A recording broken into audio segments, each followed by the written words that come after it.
Welcome to the Italian Wine Podcast. This episode has been brought to you by the Wine2Wine Business Forum 2022. This year will mark the 9th edition of the forum to be held on November 7th and 8th of 2022 in Verona, Italy. This year will be an exclusively in-person edition. The main theme of the event will be all-round wine communication, and tickets are on sale now. The second early bird discount will be available until September 18th. For more information, please visit us at wine2wine.net.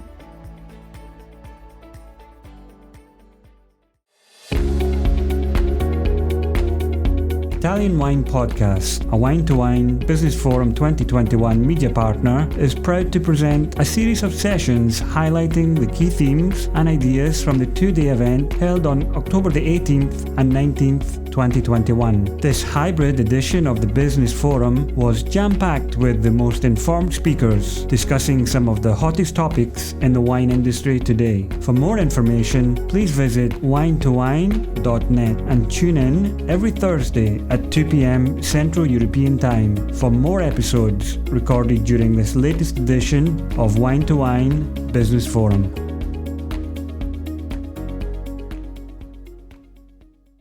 So good evening to everybody. I'm Giovanni Bertani from Tenuta Santa Maria. I'm very happy to welcome Gurvinder Bhatia for this session. As a wine producer, the subject is pretty interesting. It's very interesting as we distribute and we are getting more and more international. And even through the historic wine markets, wines reaches more diverse culture and ethnicities. We face more and more what actually Gurvinder is going to show us. So we need to understand other cultures, and we need to deal with them. So welcome again to Gurvinder. Gurvinder is also brought us the first printed edition of Quench magazine. Is the oldest Northern American food and wine magazine. And it is actually the first printed edition after COVID. Also, Gurvinder is, of course, the editor-in-chief and the publisher today of this magazine. Besides that, he's also one of the few Veneto International Academy wine experts. So welcome again, and I leave you with Gurvinder. Thank you. Grazie, Giovanni. Buongiorno a tutti. We're going to discuss several issues and touch on many aspects of this topic, which in many ways is very complex and in some ways is so basically obvious. And the wine industry is simply an extension of society. So in order to apply these concepts to the wine industry, we need to first understand the terminology. So in terms of learning objectives, I'm not going to read this to you because you can see it up on the screen. But let's look at this a little bit closer. The highlighted sections, systemic nature of racism. We must understand that racism is systemic, meaning that it is embedded in the structure, the laws, and processes of societies, organizations, and institutions, resulting in a system that advantages white people and disadvantages indigenous and people of color, notably in employment, education, justice, healthcare, housing, the media, and political representation. The next highlighted part is lived experiences and realities. Too often, the lived experiences and realities of BIPOC are ignored in favor of a narrative created by white people, which often perpetuates and escalates racial stereotypes. Active listening. We need active and open listening without presumptions. It's okay not to know, but it's not okay to assume when you don't know. Constructive conversations. These are conversations intended to promote improvement and development, and groups and individuals that are interested in promoting social inclusion and equity. Some people just don't want to acknowledge that there's an issue. Let's concentrate our efforts on those that are interested and understand the importance of social inclusion and equity and hope that the others come around. In some cases, it will be because they have to, not because they want to. So why do we need to speak about diversity and inclusion? Well, I think it's important to understand that racism infects every aspect of our society. The Center for Race and Culture defines racism as a system of power and violence that structures opportunity and assigns value based on the social construct of race, where privilege is afforded to whiteness, unfairly disadvantaging Indigenous communities and people of color. So let's think about that. Racism is rooted in the belief that certain groups of people are worth less as human beings. So just because someone is born with brown skin or black skin, they are seen to be worth less as a human being. This is why we need to discuss these issues. Now, racism and discrimination are interrelated concepts. Discrimination is the unjust or prejudicial treatment of different categories of people, especially on the grounds of skin color, religion, cultural differences, age, gender, and sexual orientation. Racism is a type of discrimination, but not all discrimination is racism. Now let's look at the definitions of diversity and inclusion. So terminology is important to understand this topic, and that's why we're spending some time on defining some of these key terms. So here's a couple of definitions of diversity. The first is from Harvard University, and it's the condition of being different or having differences. Differences among people with respect to age, class, ethnicity, gender, health, physical and mental ability, race, sexual orientation, religion, physical size, education level, job, function, personality traits, and other human differences. Now, the second definition of diversity from Global Diversity Practice, the part about this that I think is key is that each individual in an organization brings with them a diverse set of perspectives, work and life experiences, as well as religious and cultural differences. And this is the part that I think that is immensely important and relevant, is that individuals bring a diverse set of perspectives and experiences. The importance of this concept is too often understated and undervalued in organizations. So the power of diversity can only be unleashed and its benefits reaped when we recognize these differences and learn to respect and value each individual irrelevant of their background. This is where we get into inclusion. The process of inclusion engages each individual and makes them feel valued as being essential to the success of an organization. Now, evidence shows that when people feel valued, they function at a higher capacity and feel part of the organization's mission. This culture shift creates higher performing organizations where motivation and morale are much higher levels. Now, diversity for the sake of optics does not equal inclusion. Employing BIPOC for the sake of optics without having those diverse perspectives as part of the decision-making of an organization is not inclusion. It's tokenism. The influence of mainstream media is an important concept to grasp, because the mainstream media play a significant role in how the general public perceives marginalized groups. Systemic racism is entrenched within media organizations, and the manner in which the media covers stories on race perpetuates racism because stories are framed through the lens of a workforce that lacks ethnic and racial diversity. The majority of editors, producers, writers, and reporters lack the context, perspective, and experience to know or acknowledge the existence of other perspectives outside their reality. And their reality is one that creates a limited narrative that does not reflect the realities and lived experiences of a significant portion of the population.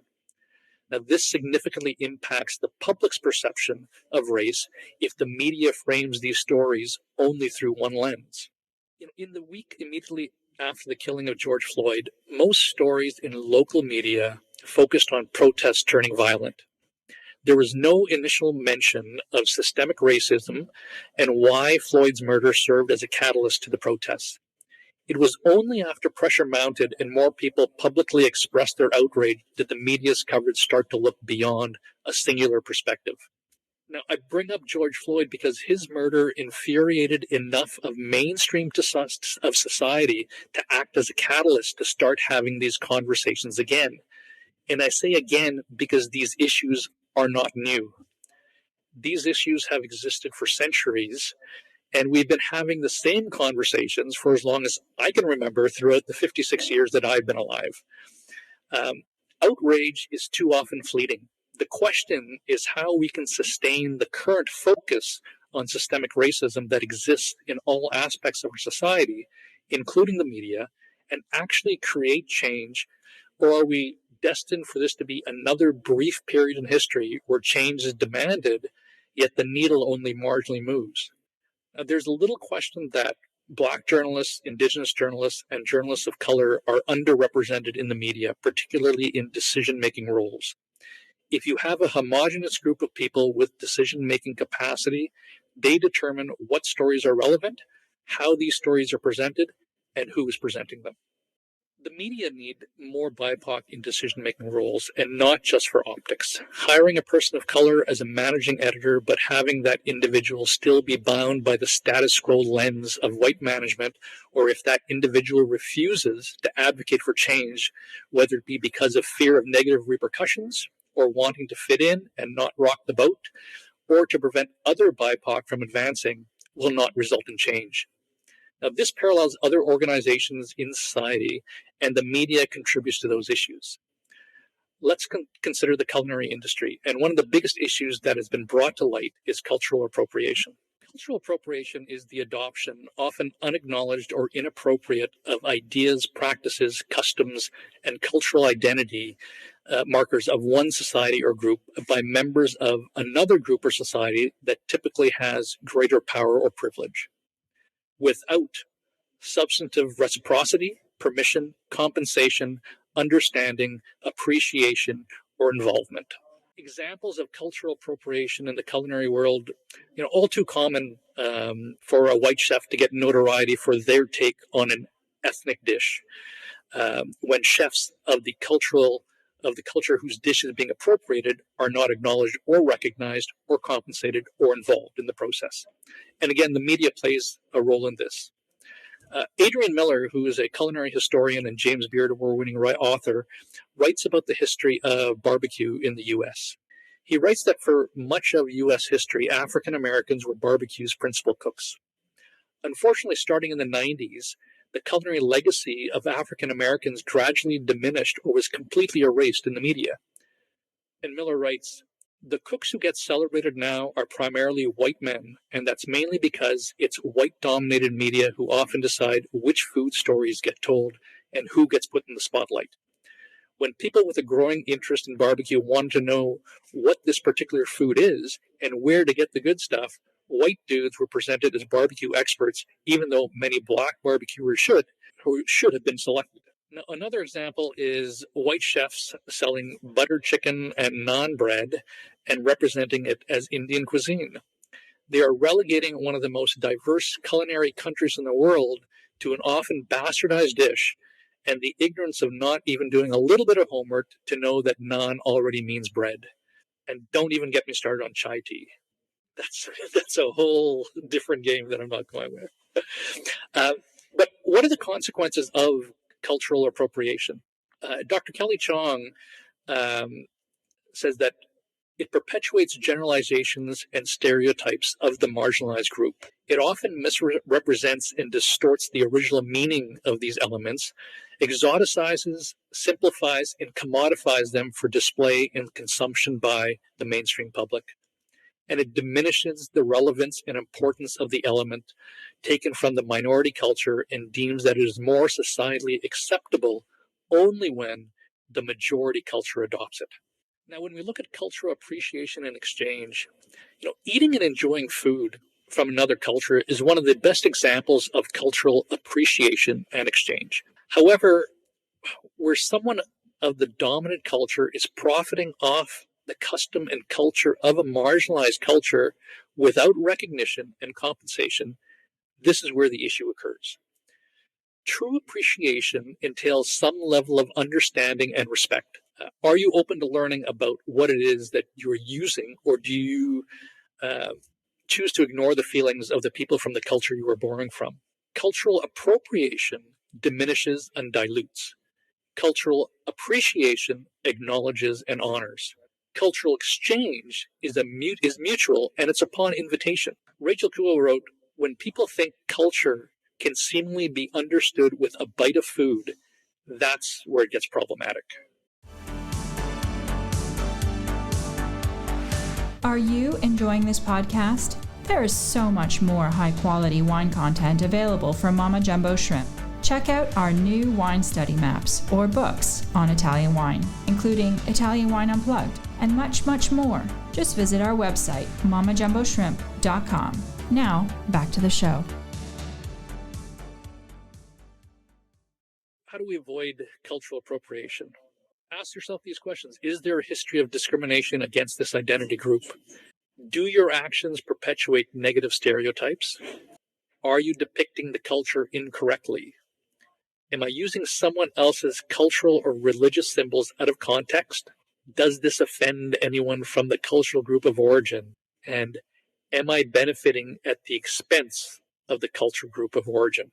Let me give an example of cultural stereotyping very specific to the wine industry. Number one, I think, something that's very personal to me, is when people refer to Indian food as a monochromatic cuisine, not recognizing the cultural and regional diversity of food throughout the country. And the generalization that one style of wine pairs with not just Indian cuisine, but all Asian cuisine, and it inaccurately shows the ignorance of those perpetuating the stereotype. For the most part, are white wine writers and those who have very little understanding of the cuisine, because they write for credible publications, their word is taken as authority. And I see this all the time where it's written that the only wine that pairs with Asian cuisine is sweet wine. And it is quite frankly, it's inaccurate and it's disrespectful and it's infuriating. I think it's also important to recognize that everyone's palate is not a traditional white palate, and that the traditional rules on food and wine pairing are antiquated, irrelevant, and create more anxiety and barriers to the average consumer than making wine more accessible and less intimidating, which is what the objective should be. Now, another example of cultural stereotyping, I was born in Canada. I owned one of the most successful private wine shops for over 20 years. I was the wine columnist for CBC Radio for 11 years. I've been in the wine industry for over 25 years, and I'm the editor-in-chief and publisher of the oldest food and wine magazine in North America. Yet, I still get people, always white people, asking me, how is it that I know about wine because your people are not wine drinkers? A harsher example of cultural stereotyping, I had an English master of wine say to me that she would never go to India because it was a country filled with rapists. Now, if she's saying this to me, someone who's of Indian cultural background, who else is she saying this to, and what is she saying to them? The optics of diversity are often seen as success, while ignoring the systemic roots of the issue, thereby perpetuating the inequities. And you hear the term diversity committee. So many organizations nowadays have diversity committees. Most often, they are useless and only for optics, because these committees have no authority.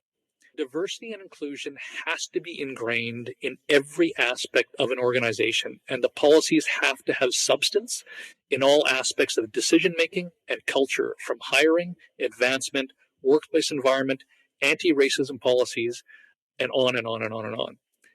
Good intentions are worthless without action and progressive and positive impact.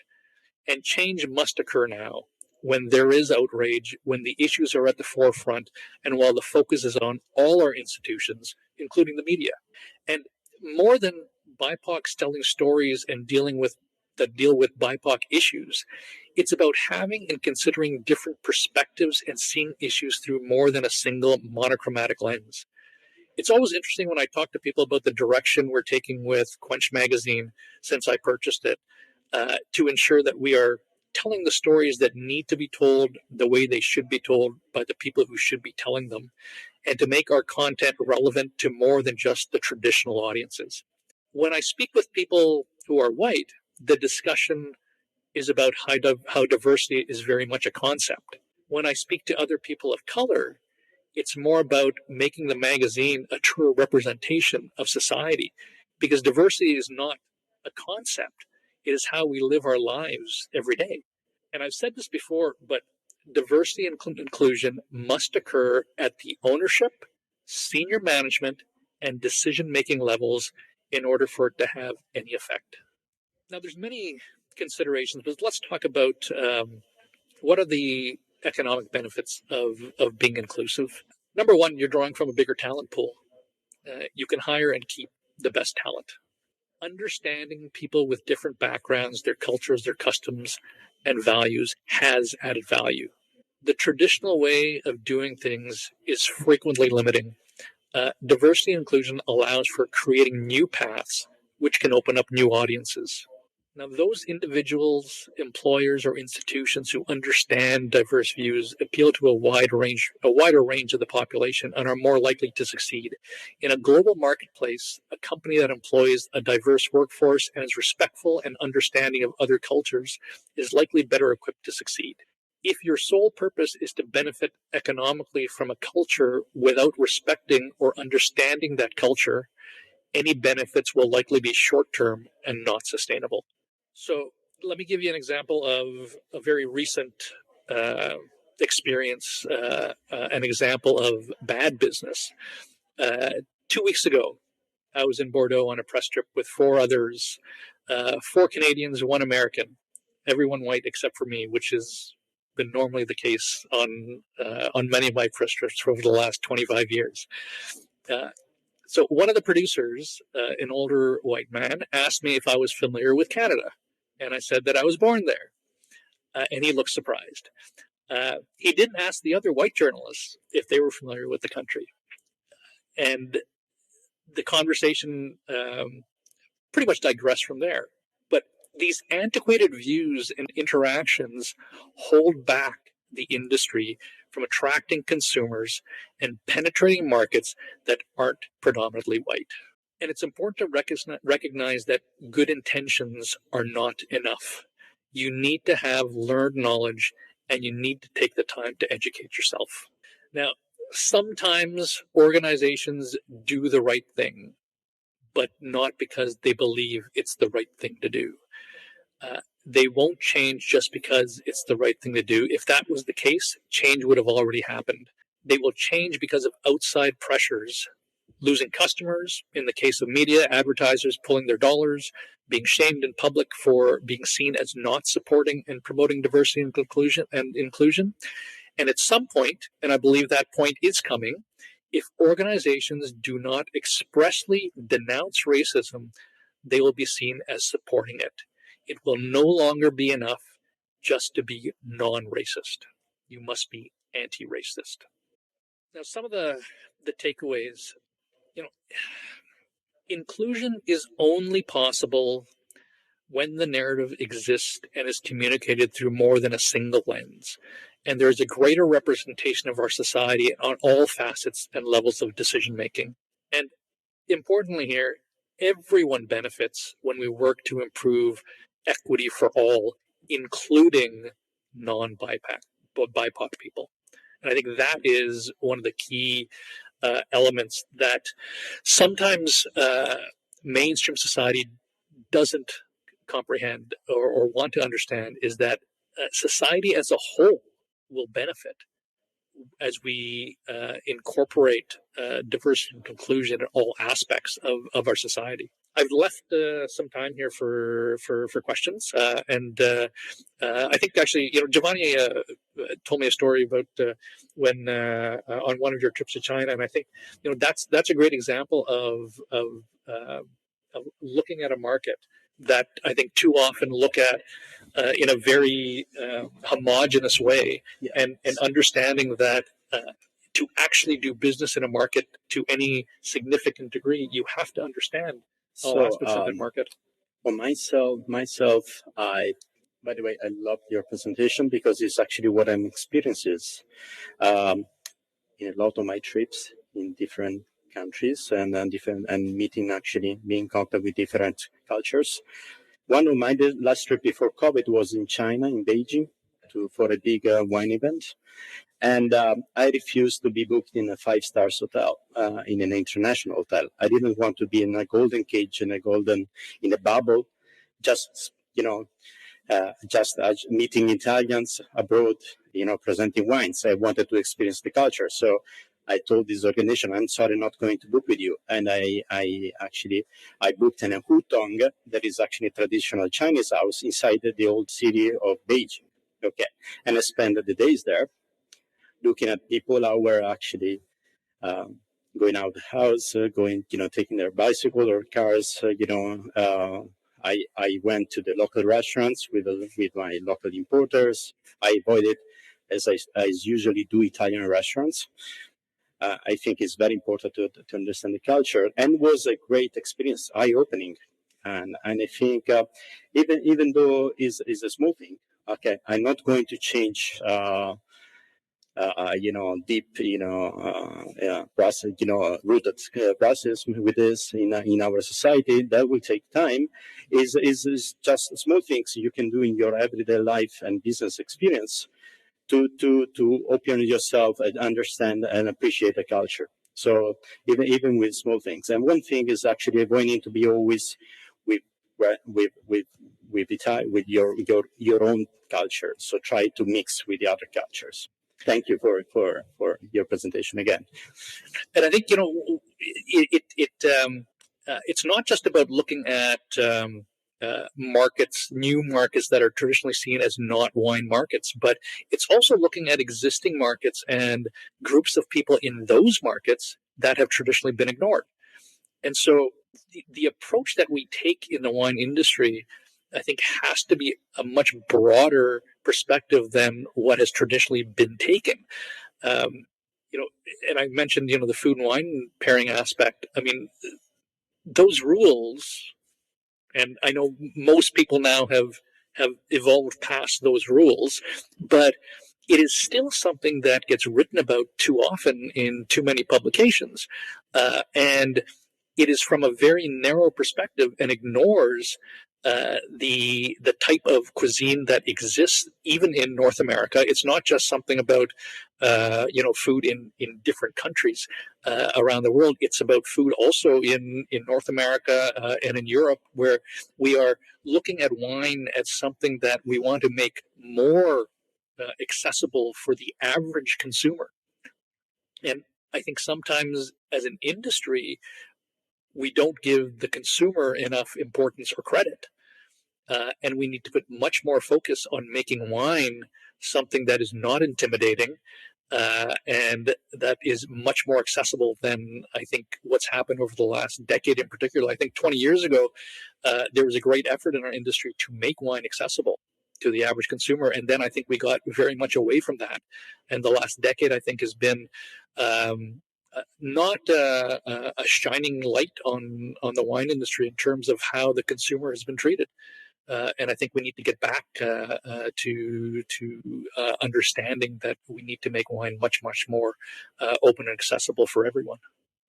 We have some time for the questions? Absolutely, yeah. So my question is,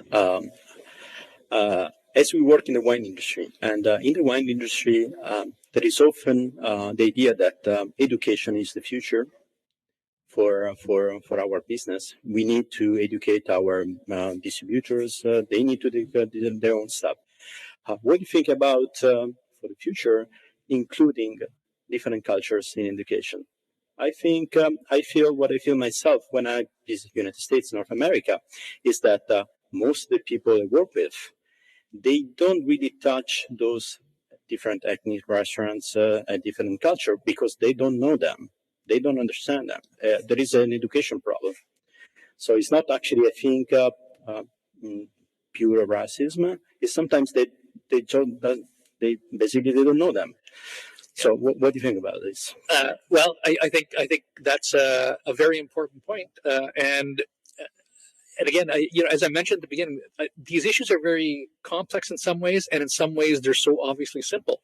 And the simple solution to that, if you don't know, you ask, right? And this is where sometimes it becomes almost I sat on the board of an organization, Community Foundation, and this Community Foundation is the largest non-governmental funder in northern Alberta.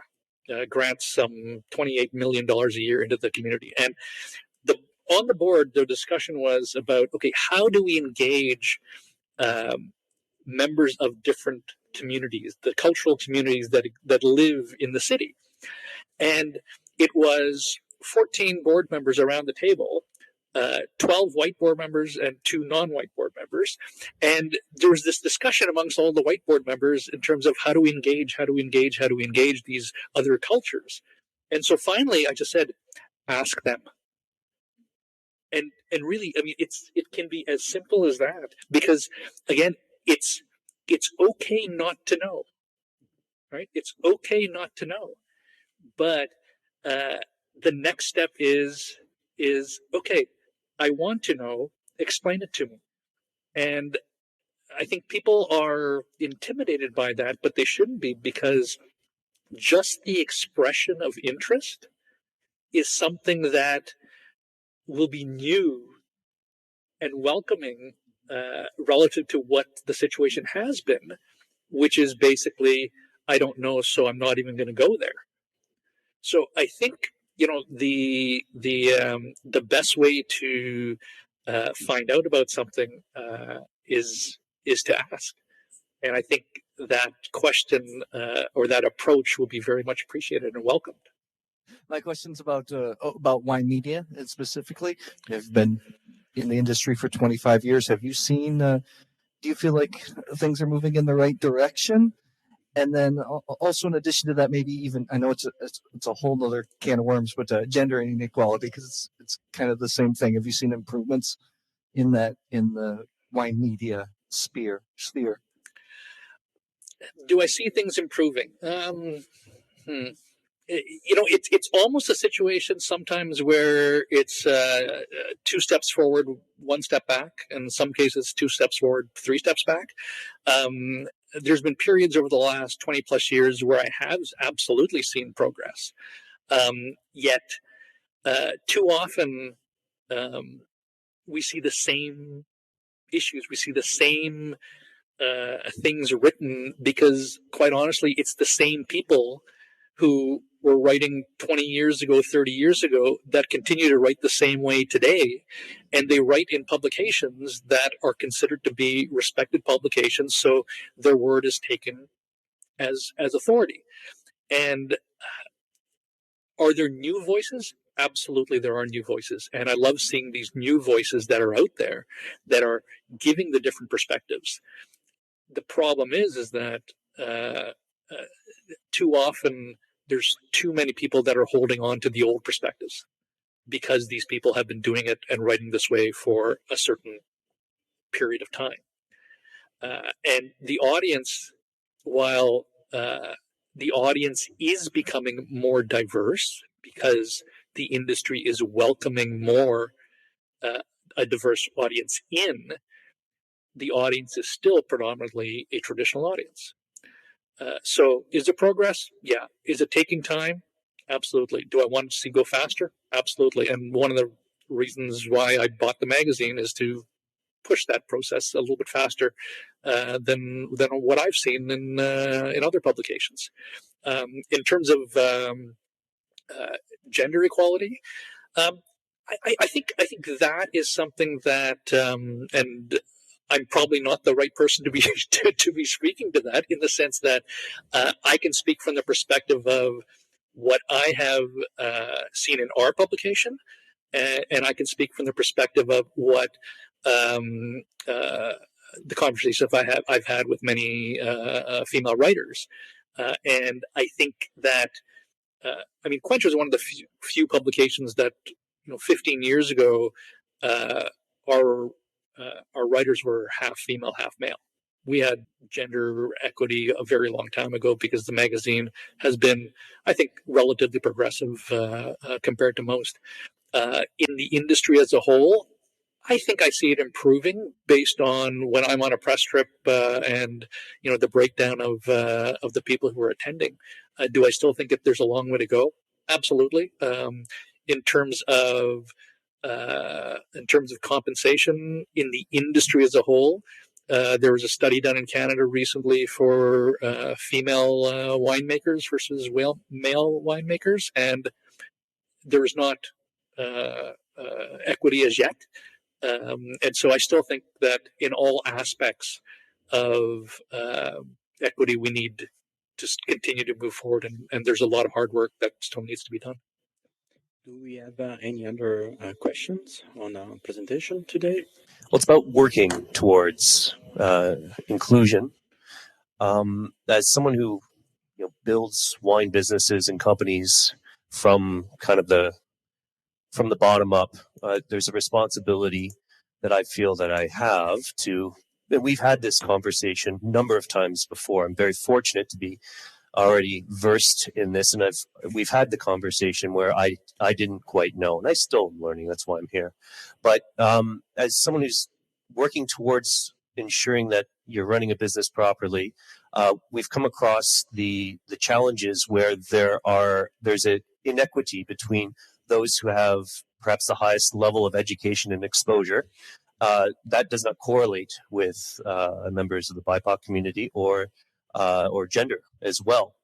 And what would you recommend, or what's your perspective on how to solve that challenge? Well, I think part of the issue is, when the question is there's not enough people at this level from the BIPOC community in the wine industry, it's because it starts from early on. It starts from access, right? So in order for somebody to have a level of experience, they have to have had the opportunity to come into the industry. And I think that's a time thing, right? So it's a situation where those barriers have been in place for such a long period of time, and they're systemic barriers. And so the way to change that is to actively look at things like mentorship, to actively look at things like breaking down the barriers to entry and actually providing those opportunities that before didn't exist. And these opportunities can only come, any time an issue is systemic, the only way to actually resolve those issues is for the dominant culture, in this case, the white culture, to step in and say, okay, no, it's important that we have this diversity. And so that's how change occurs when an issue is systemic. But I think, and there's a couple of organizations now in Canada who, have stepped up in terms of providing mentorship to BIPOCs. And I see that happening in the US as well. And I think that's a real critical area that needs to be expanded on. If you have any other question, I would like to, in the meantime, to thank again Gurvinder. We exchanged some emails before on the presentation, and I told Gurvinder that probably I don't see these issues only limited to the current minorities or culture. They are suffering because of this racism. As an Italian, okay. As Italians, we experienced this years ago.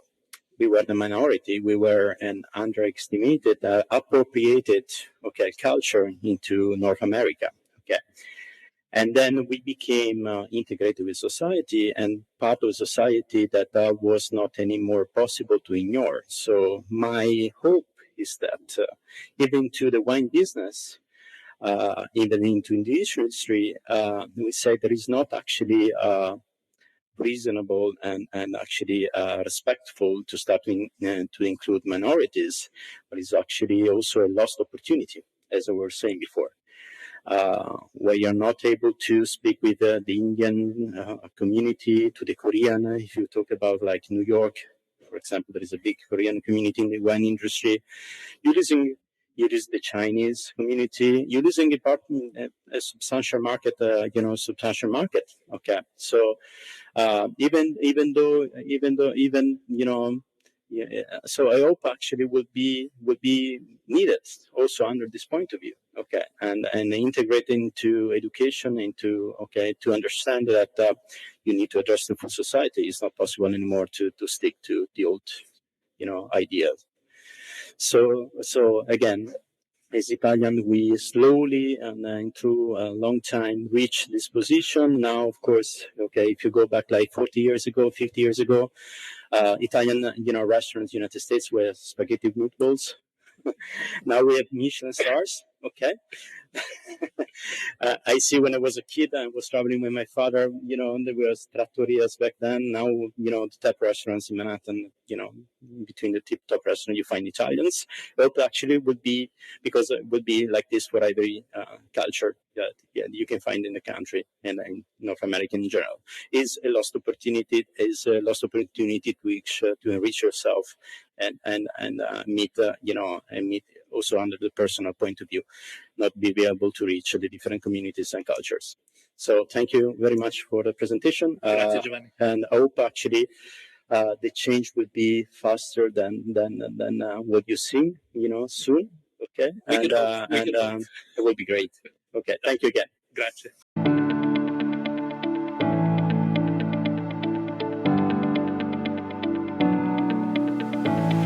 We hope you enjoyed today's episode brought to you by the Wine2Wine Business Forum 2022. This year will mark the 9th edition of the forum, to be held on November 7th and 8th, 2022, in Verona, Italy. Remember, the second early bird discount on tickets will be available until September 18th. For more information, please visit us at wine2wine.net.